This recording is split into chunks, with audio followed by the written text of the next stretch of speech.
最近我们南方的天气是又闷热又潮湿，这种天气最适合喝冷饮。今天阿三就跟大家分享一款适合夏天喝的水果奶昔，做法非常的简单哦。我们一起来看一下。首先我们来介绍一下做水果奶昔需要的食材，可以选择届时喜欢的水果，火龙果、芒果，250毫升的纯牛奶。我们先取出芒果中的果肉。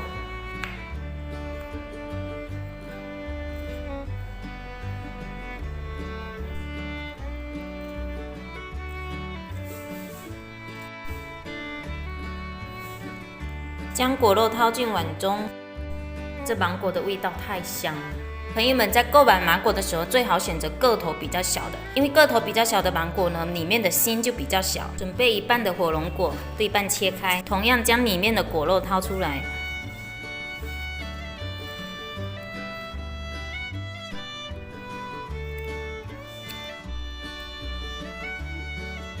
哇，满满一大碗。好，我们的水果都切好了，现在我们开始操作吧。准备一个破壁机或者豆浆机，将芒果丁倒进去，火龙果丁也倒进去，牛奶盖好之后，我们按一下果蔬冷饮键。现在我们的豆浆机灯已经暗了，证明奶昔已经做好了。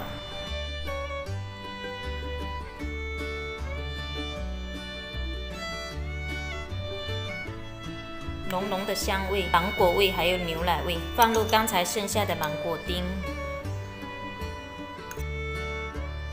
再放入小朋友喜欢吃的葡萄干，也可以放叶莓干。因为家里没有薄荷，所以我就用橘子点缀一下。